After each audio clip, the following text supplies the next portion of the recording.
Hey weight loss surgery peeps, here I am again. I told you I'd be back with a video about exercising with disabilities. I'm hoping that you guys are not expecting more than I can give. All I know is that I've been able to work around the significant chronic pain issue I have and managed to fashion some kick butt working out for myself that has me probably in the best shape of my life. And although in the past I've done a lot of treadmill work and even running at one point, I think that now I'm much more all around fit in that I'm finally doing upper body things, back things, stomach things, things I never thought were possible. So let me give you some background, and I can at least tell you how I did it for me. And I told you guys I'd probably be in an altered state of consciousness. Yes, I had sugar today for the first time since May 30th, and it's good. I'm going to enjoy this birthday weekend. My birthday's Monday, and I'm going to enjoy all 3 of them days.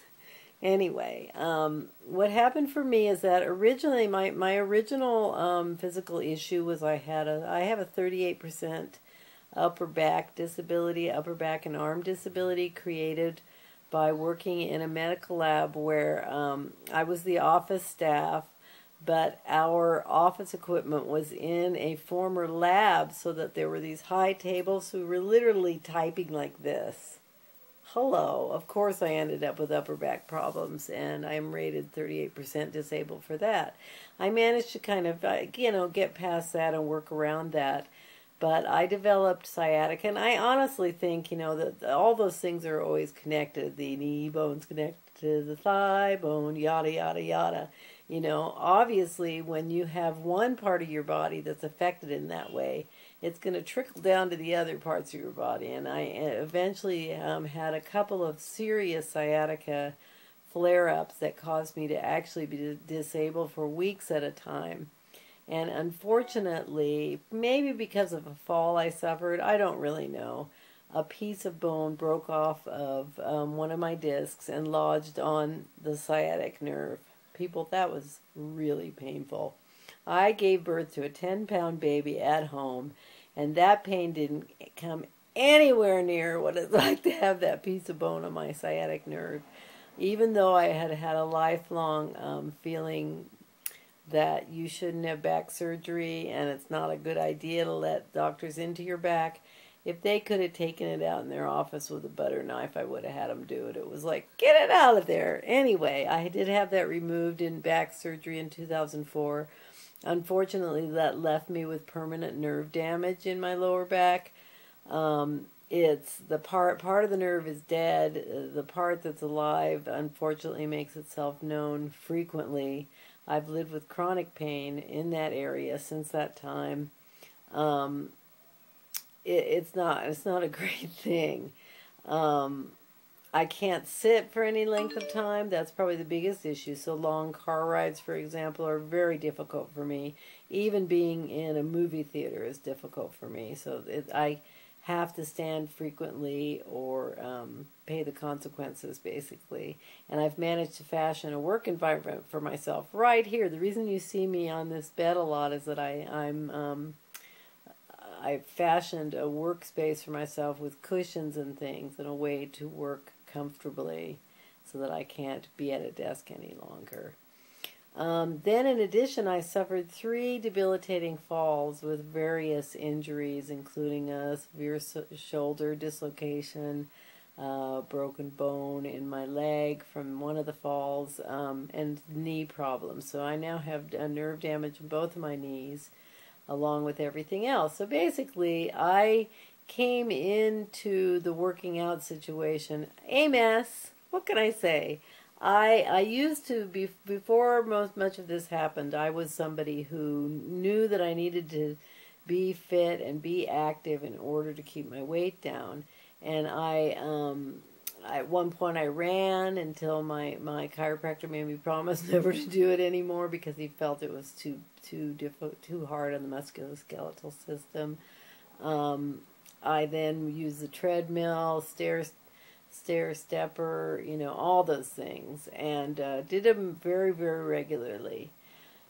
for years, and that all came to a halt in 2004 and left me, really morbidly obese eventually, and very, very depressed about the fact that I had lost the workout habit that had been so very important to me.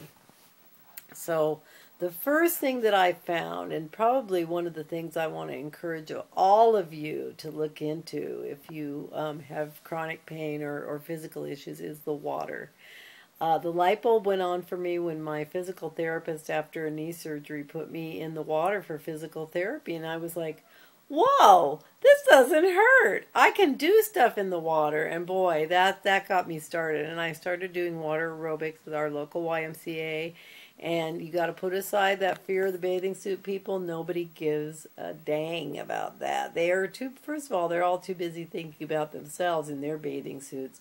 And at least at my Y, and I think at every Y I've been to, there are all shapes and sizes, and they all have come together. Many people have pain issues and physical problems who are in the water at the Y. You will share that in common with them, and it's absolutely wonderful. You can water walk, you can do crunches. I never even realized that you could do, and I went from being a person, if you told me to clench my stomach, I couldn't feel anything, to having abs again. We sometimes do 600 crunches or more in one of our classes, and that is just wonderful. That's the very first thing that got me into feeling active again and feeling like I could move.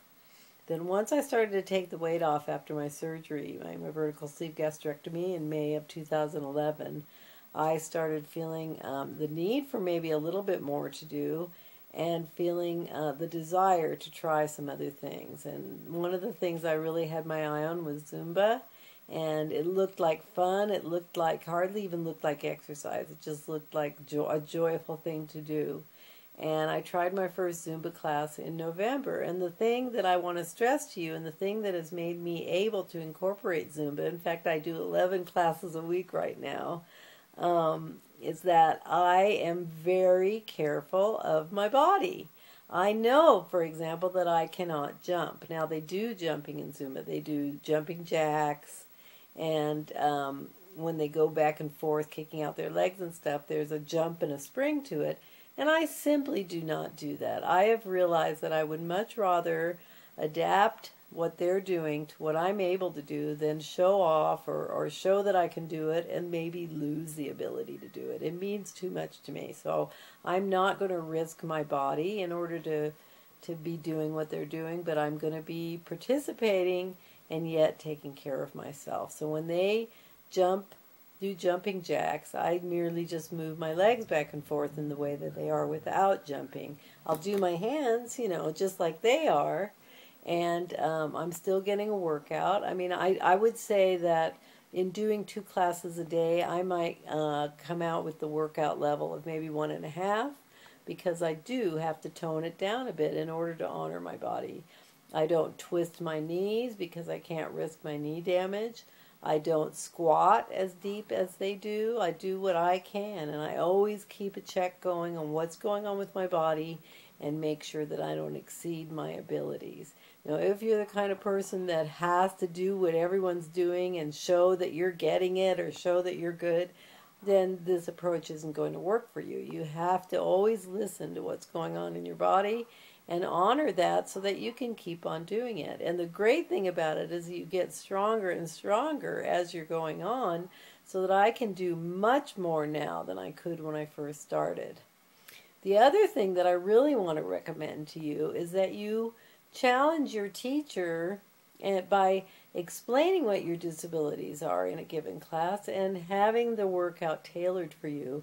This is something I didn't realize should and would be available to me. I had, whenever I was longing to do a toning class, because I've never really been working my upper body and things like that since all of my different accidents and situations. And I mentioned one of the teachers at this lovely little studio, the one where I did my goal Zumba dance that you may have all seen. She said, you should try the toning class. And I said, well, I wish I could, but I know that you guys go on the mats to do the exercises, and I cannot lie down or sit, so I can't do those. And she said, well, don't you realize that as the teacher, I need to be able to handle anybody's needs, and so I need to create exercises for you that will work for you. And I was like, really?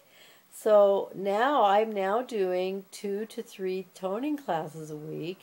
And what she does is she tells everybody what they're to do, and then she says, Maggie, and this is what you do. And she will actually create an exercise that works the same muscles without lying on a mat or without lying across the ball. They use those big exercise balls, and she'll have it. For me, I'll be against the wall or I'll be standing up. So I am starting to get little muscles, people.